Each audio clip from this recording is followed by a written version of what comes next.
I mean, I would say today the biggest issue in agriculture is labor, labor, and labor. But our advantage in agriculture is technology. And if we ever lose that advantage, we're toast.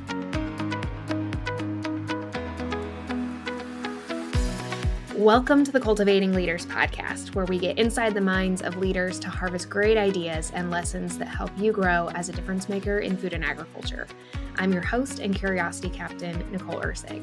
Today's guest has spent his entire career at the intersection of policy, trade, and agriculture. Gregg Doud is the president and CEO of the National Milk Producers Federation, where he leads efforts to support and advocate for America's dairy farmers. Gregg brings decades of experience in agricultural policy and international trade. He served as the chief agricultural negotiator in the Office of the U.S. Trade Representative. He's also held leadership roles with the Senate Agriculture Committee, the Commodity Markets Council, and the National Cattlemen's Beef Association. What an incredible career. Gregg, welcome to the pod. Either that or I just can't hold down a job. I'm not sure which is it. I love it. What did we miss from your bio? What would someone not get if they were, stalking you on LinkedIn? That I'm just a farm kid from Jewell County, Kansas. My patented story is that I've been in DC 33 years now, which means I'm of absolutely no value to anyone in the outside world any longer. That's pretty much it. So, no, I grew up on a hog, cattle, wheat, corn, soybean farm in north central Kansas. Dad is retired, and the next door neighbors and the cousins do the farming. I'm still a partner in a cow-calf operation back in Kansas. I have a horse farm in Maryland. As we speak, the hay crop is going down. I'm grabbing a bunch of the neighbor kids, and on Thursday afternoon, we'll throw about 600 bales in the barn. So small square sale. If anybody needs something to do Thursday afternoon around south of Annapolis, Maryland, let me know. Come by. I'll put you to work. Was in 4-H, a state FFA officer, AGR. So, the straight line ag pedigree all the way. Love it. Well, all of those things are great. You are on the line with two fellow K-Staters as well. Oh, okay. Yeah. So I was a bachelor's in animal science pre-vet and then a master's in ag econ. Okay, Gregg. Well, how does one go from a Kansas farm kid to spending 33 years in DC? Well, the beginning of the story, I think, is the most important, is getting that first job out of college. You got to really work at it. And that was, for me, 1991. It was a recession. I wanted to be a grain trader. Nobody was hiring in the grain trade. In fact, they were laying people off. I had a summer internship with Dowd Chemical the summer before. They were the ones that convinced me to go to grad school.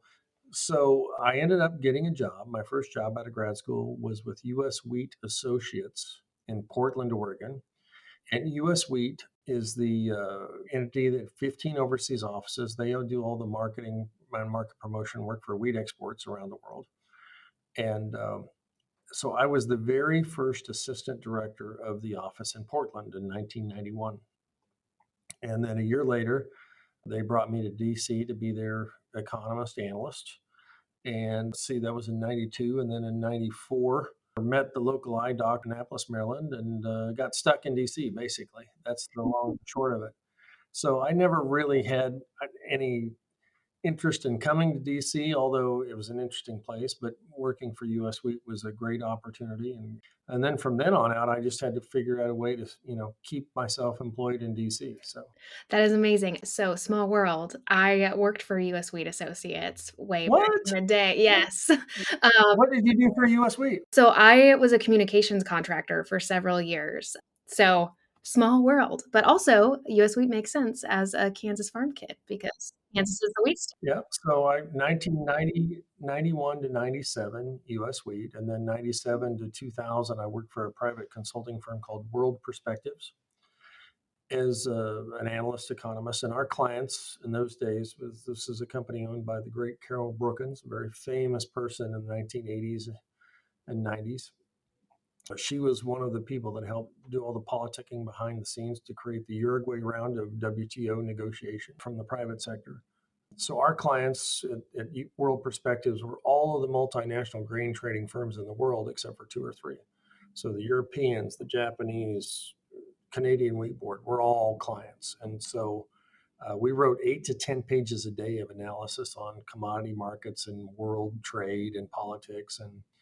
and great experience learning from some of the best people on earth, great mentors in that time period. And then in 2003, I went to NCBA.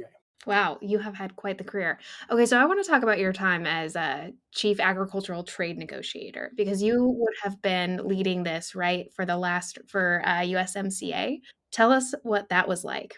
So yeah, when I was there, we did USMCA. We did the most well known for doing the ag piece of the China Phase One agreement, which was a year of my life, 33 negotiating sessions, hundreds of hours doing battle with the Chinese. We fixed some 57 trade issues between the U.S. and China and agriculture. So that's a pretty historic deal. And then the Japan Phase One agreement as well, which I consider, frankly, to be one of the great ag trade deals of all time. Canada, Mexico, China, Japan, that's over half of U.S. ag exports that we kind of, in Kansas Farm Boy terms, we overhauled while I was there. That's an incredible accomplishment. What is it like to negotiate at that scale, knowing you're representing an immense amount of complexity and obviously dealing with cultural challenges and lots of people who want different things and not just on two sides of the table in multiple facets? So it's very, very complicated is the answer to that. And you have to know a lot of things. You have to know the culture a little bit. And that first year with US Wheat in Portland was a tremendous experience. I think in that year we brought in something like 30 or 35 foreign trade delegations for all around the world. Ate with chopsticks several times a week, meeting with the Japanese grain trade. 11 Japanese trading houses were in Portland in those days. And my boss, John Oates, was one of the great, he was a former FFA ag teacher, department head of ag ed at Oregon State, one of the great mentors of all time. Unbelievable. I owe John a lot because he traveled in 60 some countries. Today I've traveled in 44 countries, many of them many, many times. And you learn how to do this. John taught you how to do this. And when you're in the heat of battle going at it, what you would say, well, is it you're talking about tariff numbers? No, not in agriculture. You're talking about sanitary and phytosanitary issues.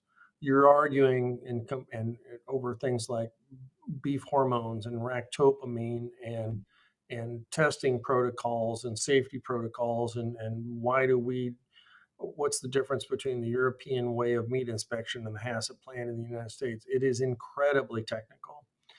And the great advantage that I had is a couple of things. Is I'm one of the few guys in Washington or as an ag economist that understands the grain business and spent years in the grain business and also spent years in the livestock business. So, growing up on a hog and cattle farm, working at NCBA, what I have found, I'll be honest, is there are few people in Washington that understand the livestock industry very well at all. Or supply chains, you have to understand supply chains, you have to understand international trade, how we, what goes on a container vessel, how that whole process works, what will work in the real world, and how to negotiate that and realize that, I understand what you want, foreign country, but that won't work. So this is what we have to do to make it work and actually facilitate trade. That's that's a skill set that it takes a long time to learn these industries and how they work. And with dairy, I was on the K-State dairy cattle judging team, and in 1988, I won the Fort Worth Collegiate Dairy Cattle Judging Contest. But that doesn't make me understand anything about the dairy industry, let me tell you. So it's really interesting to me right now to be learning and yet again another industry, another commodity, another supply chain. Agricultural supply chains domestically and internationally, guys, are really complicated. On wheat, corn, and soybeans is pretty straightforward. We know what we do with a soybean. We know what we make livestock feed or ethanol out of corn. But on the meat side of the equation, you have to understand we sell $500 million worth of chicken feed to China a year. We sell everything but the move. And all the parts and pieces, whether it's hides or tongues or whatever it is, variety meats of pork. Where do all these things go? Who your competitors are, what the trade flows are, what are the economics, what is the seasonality of all of these commodities, and then you get into the fruits and vegetables. Holy moly, the seasonality and the trade flows are really interesting. that ag job at USTR, that portfolio, US ag exports today are somewhere around $175 billion with a B. It's one of the biggest things the US exports. So it was pretty funny early days on the job. My boss, who was the famous Robert Lighthizer, who was the U.S. Trade Representative in the first Trump administration, everybody's homework assignment. We'll talk about this in a minute, but everybody's homework assignment was a couple months ago. Tucker Carlson interviewed Bob for an hour and a half. Everyone must go find that interview and spend an hour and a half. And once you hear Bob lay out what we're doing here today, what President Trump is doing with tariffs, you'll get it. It's one of the pieces. Tariffs are one of the pieces of U.S. industrial policy that we're trying to develop. The complexity that comes with navigating agriculture as a whole, but especially agriculture trade, what do you think set you up for success in being able to navigate all of that complexity? Well, I think being a farm kid, honestly, and what I see in Washington today, I'll be honest with you, there's not that many farm kids left in Washington. Far fewer than when I started here 33 years ago. And you have to have a genuine curiosity about, okay, I'll use this example. How does ADM procure wheat and turn it into flour, and how do they sell it? You think about Cargill, who supplies beef to Outback Steakhouse. Did you know that Outback Steakhouse only buys beef once a year? They only price their beef once a year. Used to be twice, now it's once. Why? Because they don't want to change their menu, because reprinting their menus is one of the most expensive things that they would have to do. So think of the complexity, if you're Cargill, of buying beef every day on the hoof and selling it once a year. The risk management, the derivatives, all the different components that go into that. It is an incredibly complex world. And one of the unique jobs that I've had was running the Commodity Markets Council here in Washington. The membership of that trade association is the CME, ICE, ADM, Bunge, Cargill, and BP, Koch Industries, and all the big companies on the energy side of the equation as well. Having that understanding of the difference between a speculator and an end user, and working on Dodd-Frank and regulations at the Commodity Futures Trading Commission, CFTC. That's all lawyers all the time. When you're doing trade, when you're working at USTR, there's 230 people in the building, 215 of them are lawyers. So here in Washington, everybody's a lawyer. I was the one guy in town all these years that was the economist and not the lawyer that actually said, no, I understand what the law says. I understand what we have on paper, but does it work or not? We have to, and the interaction, picking up the phone and calling JBS or Tyson and saying, will this work? Picking up the phone and calling ADM or Cargill or Bunge and saying, this is what we're trying to do. Will this work? Or what? Help me understand the nuance here so we don't mess this up, because you got one shot. You get one chance in a lifetime to do these deals. You got to get it right down to every detail.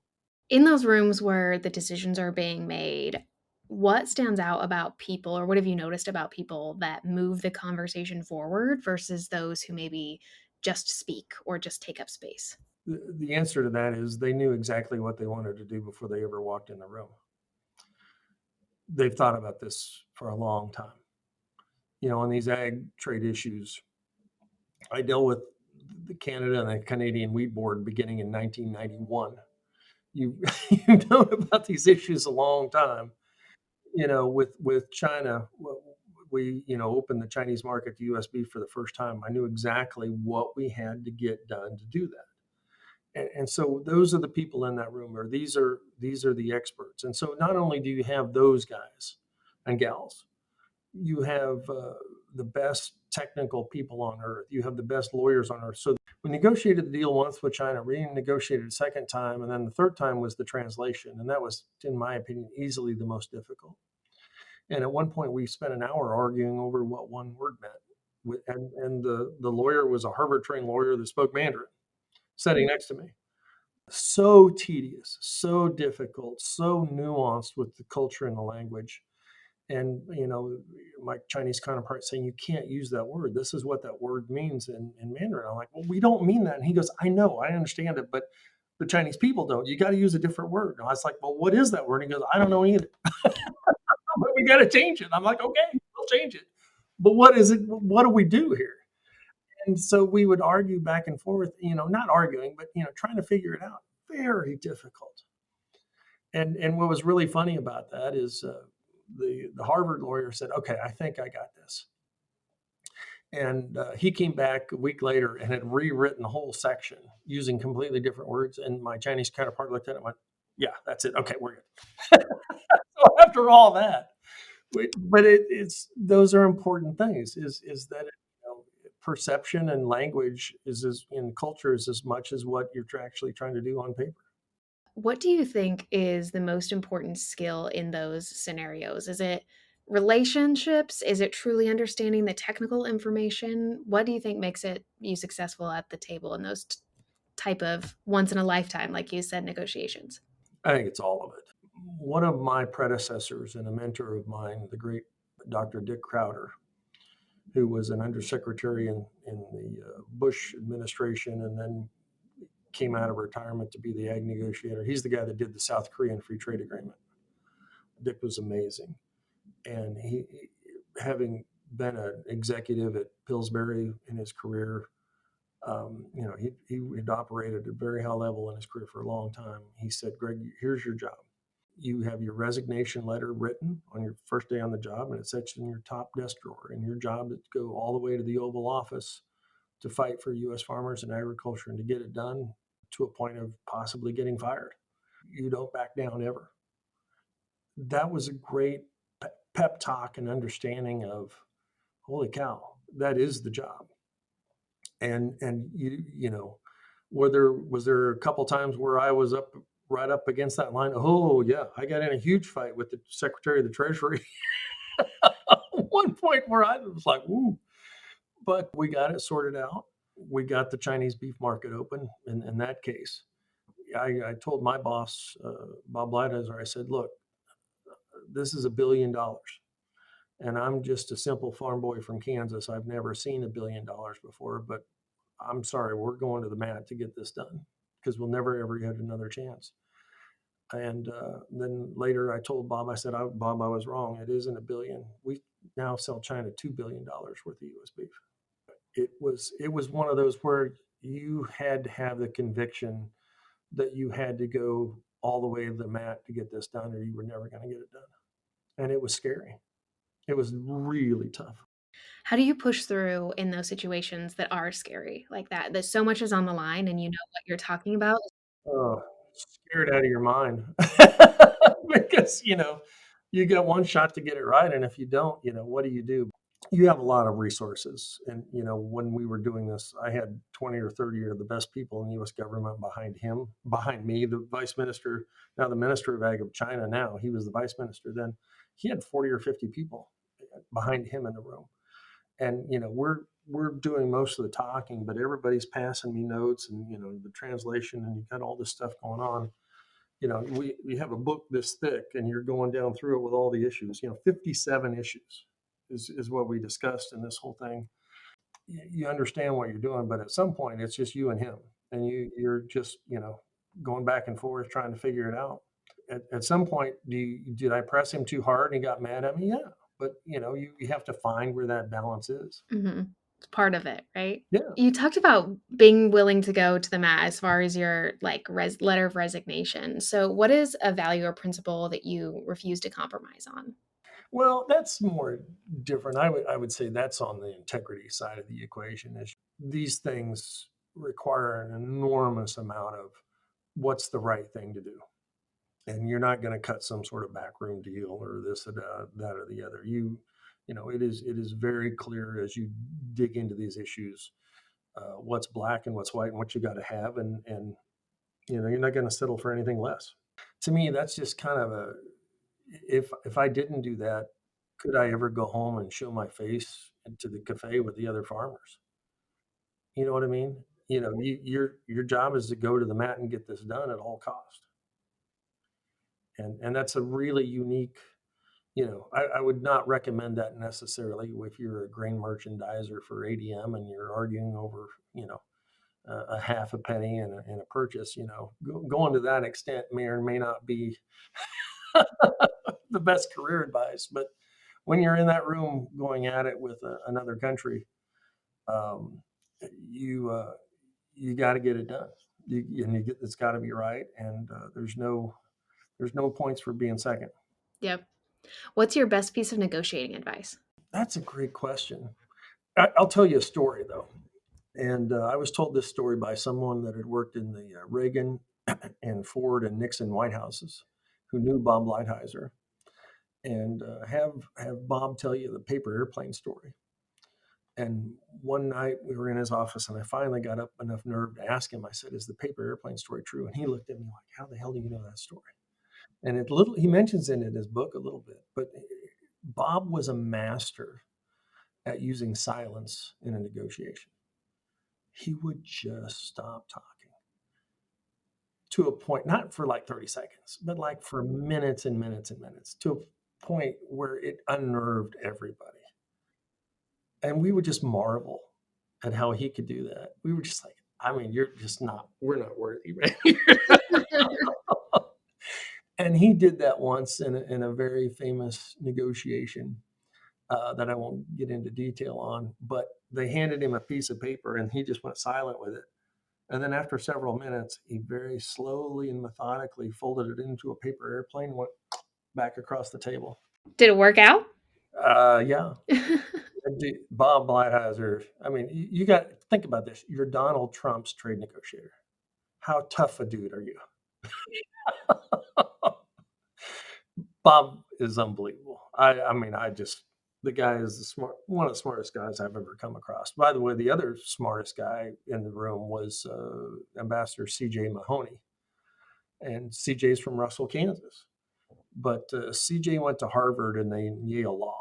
He's a little smarter than us K-State kids. I'm not gonna lie to you. CJ today, he's the guy that did USMCA, and I mean that was negotiations like that thick. Where does he do today? He just got promoted the other day. He's now the general counsel, one of the head lawyers, or the head lawyer for Microsoft. He's a very, very smart dude. It's amazing to hear about the incredible smarts of people in the room who are doing this. Well, and these other countries, they have their best and brightest as well. And these folks, that Japanese negotiator you're across the table from, he's been doing this for 30 years. He's been trained since he was in high school to do this. Think about that as well. That's a little different than you. That's right. A couple years, yeah, tops. Yeah. Mm-hmm. Can you tell me about a time that a farmer or rancher influenced your perspective on a policy or a decision that you're a part of creating? Yeah, that's a great. I have a story for you there too. It was one of my first days on the job with the cattlemen, and we were at the big board meeting, and I had a rancher come up and put their hand on my shoulder, and I was talking about trade because I'd worked for U.S. Wheat and the importance of trade in beef, and they came up to me in a very sincere way and put their hand on my shoulder and said, Greg, that's okay. You can work on the trade staff, but it's never really going to be an important thing for the beef industry. From that minute on, it was like it was a calling. It was like, you know what, we're gonna help people understand how damn important this is going to be. Sometimes that's a little bit of to me a little bit of divine intervention and inspiration of, okay, now I know why I'm here. Just motivated you. Yeah. I was like, yeah, I think we got to fix this. Yes. Yes. Oh, I love that. How early on in your career was that moment? That was been 2003. So, I don't know whether that's early on or not. It was, quite a while ago. So, a third of the way through maybe at this point. Yeah. What do you wish someone would have told you early on in your career? Because I don't think, from what you're telling me, it doesn't sound like you planned this path at all. Well, you don't plan the path, but you kind of know what you like to do. My best advice to anybody is don't do a job that you don't enjoy. Do a job that you love getting up in the morning and doing what you're doing, because otherwise life is just not a whole lot of fun from a career standpoint. I worked 8 years at the cattleman. I never worked a day I was there.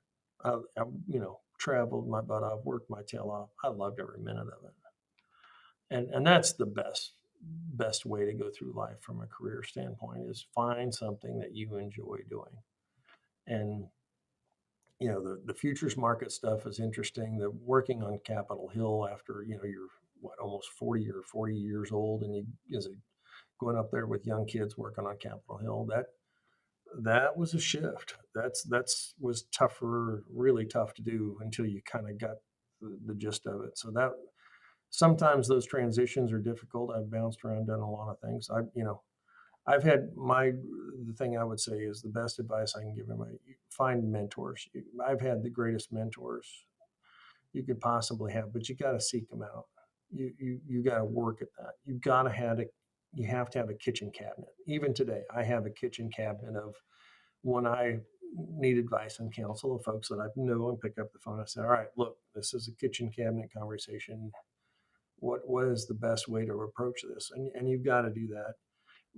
The thing with the younger generation, and my two kids are 24 and 27, and the issue that they have, they don't like to pick up the phone. And you got to do it, folks. You've got to have relationships with folks that you can, especially on the mentor side, that you can pick up the phone. That's, to me, not doing that or not having that capability is going to be a real problem for you down the road. Any tips for cultivating those relationships and going after those people, maybe especially if they feel intimidating, or you know that you've heard you should do this, but how do you actually go about making it happen? Well, you do it with folks that you're comfortable with and you have a rapport with. You don't do it with somebody that's a jerk to you. You find folks that you like talking to and like hanging out with, and they don't necessarily, if you're 25, they don't have to be 60. Maybe they're 30, but they can give you good advice and counsel. In Washington D.C., I would say that the average lifespan of an employee or young professional working in DC is about the same lifespan as some young player in the NFL. It's about 2 years. And so, people get burnt out. You get, the big fish eats the little fish. That's kind of the way it works in Washington. So if you're going to be around here a while, you got to figure out a way not to get eaten. Because nobody's going to look out for you. You got to look out for yourself, and you got to find folks that will help you figure out how to do that. Yeah, absolutely. What do you think this generation of leaders needs to do differently than maybe your generation? You got to work on the Rolodex. Got to work on the Rolodex. That's the key to. Do I know the answer? When I was at USTR working on all these trade issues, did I know the answer? No. But what did I know? I knew who to pick up the phone and call and ask.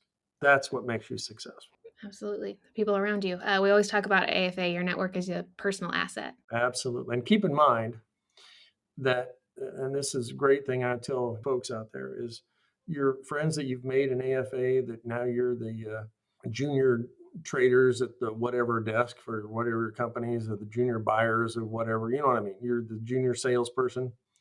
In 30 years, you're going to be the head of something and they're going to be the CEO of something. But you're still going to have that same relationship 30 years later that you have today. Yeah, only a couple more years under the belt. Absolutely. Right. But I think what you highlight, Greg, is it's important to maintain touch with those folks. Absolutely. And as you talk about building that kitchen cabinet, they can also be people that you pick up the phone and call and get advice on and perspective from and that kind of thing throughout your career. It doesn't always have to be someone older than you. It can also come from your peer group.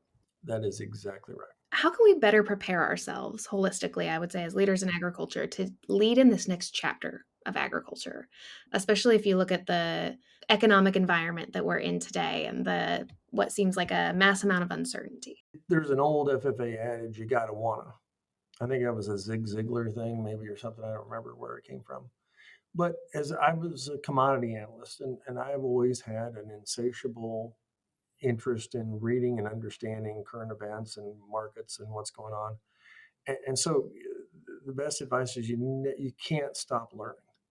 Even if it's, you're working on something that's very tedious or whatever, you need to keep yourself more well-rounded in terms of, I'm not saying you got to listen to 10 podcasts a day, but you know what I mean? Reading and on the internet, you've got, access to all kinds of information anywhere in the world. Keep up with what interests you. Become an expert in different areas. Keep up to speed in what's going on. That's what you have to do to be successful. You can't stop learning or you're dead. Yeah, absolutely. And in agriculture, I think we talked about is with the complexity, there's always something new to learn. Oh my goodness. I spend hours a day just reading. Mm-hmm. I'll be honest with you, I'm not a big podcast person. My wife and my son are huge podcast people. So they keep me in the loop. I'm not on Twitter and all that. I can't do it. But my son was an assistant for Sandra Smith at Fox News in New York City. His Twitter account, his access to information is second to none anywhere in the world. So he just sends it to me. So that's how I get. You have your own personal curator. I have my own personal curator. Exactly. Um, He's damn good at it too. Let me tell you, that's incredible. he's already done it at the top of the world. Looking back at your career, Gregg, was there a moment that you realized, like, oh, I have influence or people are listening to me in a new way? And if you did, what did you do with that? No, I don't. How to describe this? It's the job in DC. It's not the person. And I learned this, I think, a long time ago when I was at the Cattlemen. I had a lot of people contacting me, talking to me about issues and stuff that I had no business, but it was just because I was in that role. And you begin to have a network, and so you were swapping intel back and forth, and you were kind of in the know of what's going on. But what did I realize? I realized that if I ever left that job, my phone would stop ringing the next day. So, so much of it isn't about you, it's about the role. In my opinion, you keep that in context and perspective, it'll help you.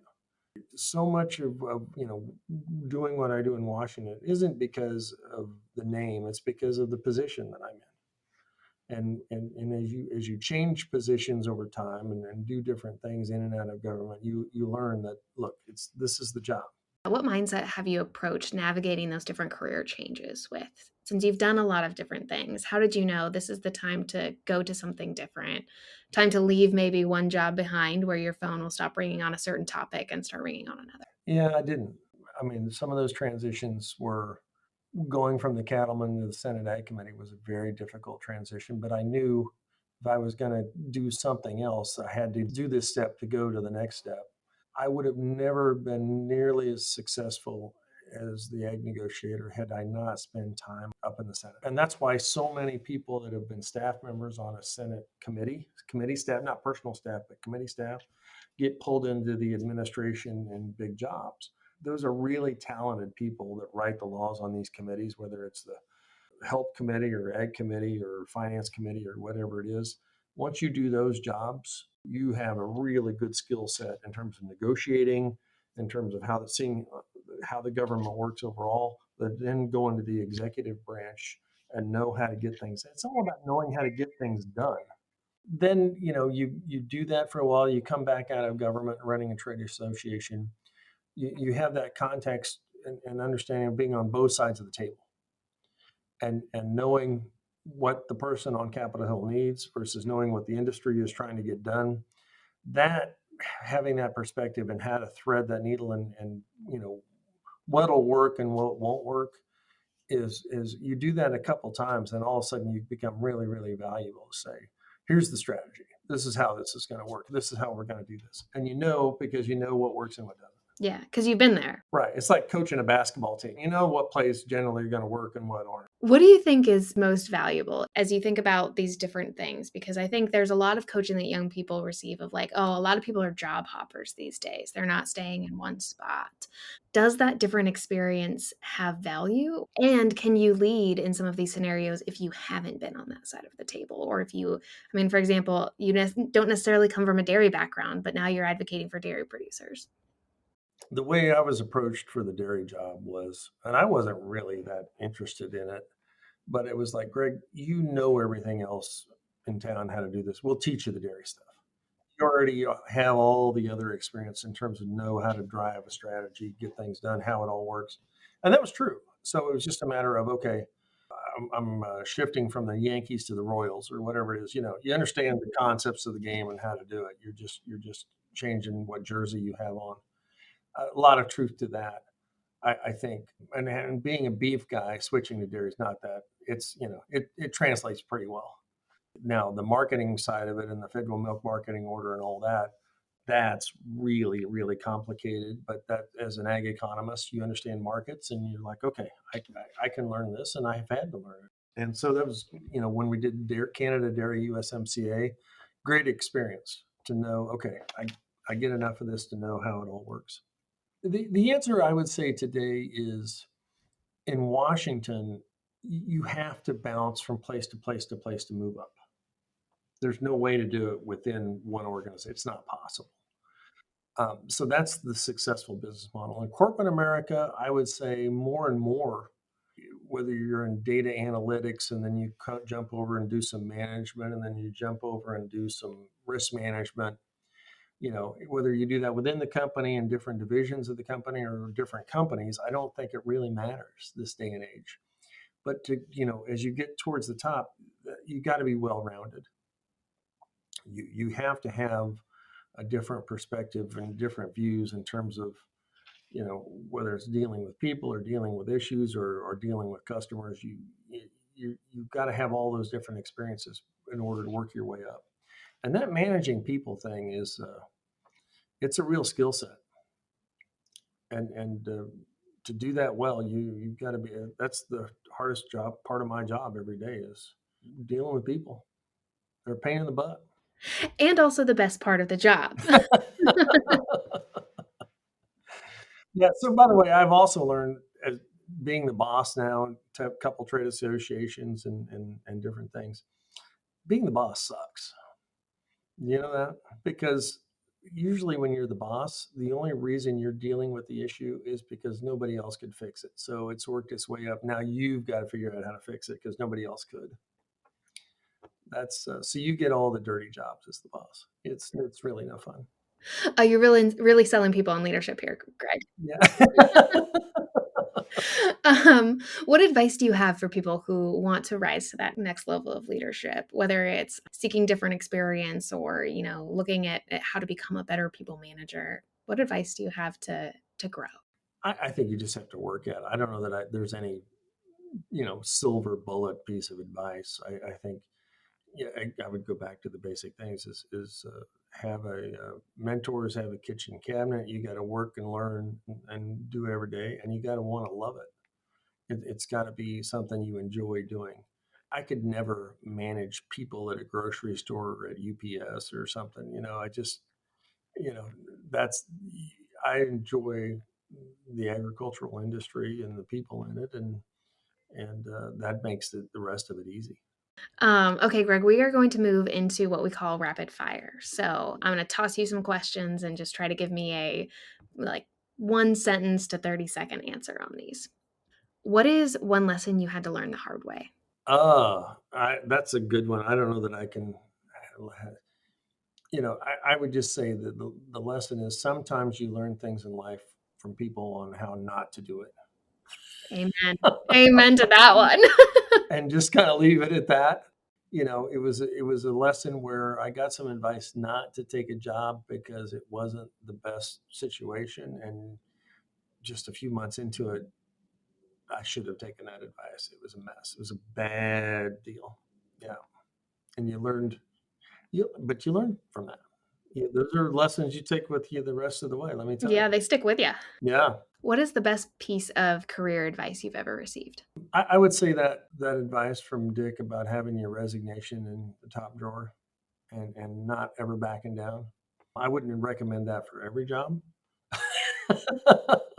That could get you get you to use that pretty Yeah, quick. but for that one, in that particular circumstance, that was the best advice of all time. So the advice you needed in the moment. Yeah, I mean that. How do you be successful? You don't ever back down all the way to the top. Make them tell the president of the United States no. That's. I mean, let me tell you what. That gets pretty scary, folks. That gets pretty scary. That air's pretty thin up there at that level. Let me tell you. You better know what you're doing. What is one issue you believe will define the next decade of U.S. agriculture? Yeah, do you go with the technology side of the equation, or do you go with the labor and the people side of the equation? You could argue it either way. I mean, I would say today the biggest issue in agriculture is labor, labor, and labor. But our advantage in agriculture is technology. And if we ever lose that advantage, we're toast. That's a great answer. Fill in the blank here, Gregg. The future of agriculture depends on. I would say technology, our ability to adapt. So here's my standard spiel on this. We have a lot of venture capital in agriculture spending billions on new technology. But if we can't get our government to approve this technology, where we can commercialize it and the people that made that investment can get a return on that investment, what's going to happen? That venture capital is going to dry up. It's going to go to some other industry where they can get that. So right now, the challenge that I am really worried about is our government's ability to prove new technology in agriculture. One of the great issues that drives me crazy is transgenic animal traits. This is a technology that if we don't approve this and use it, it's going to Brazil, it's going to other countries, and we're going to be losing out. It's going to be a really big problem.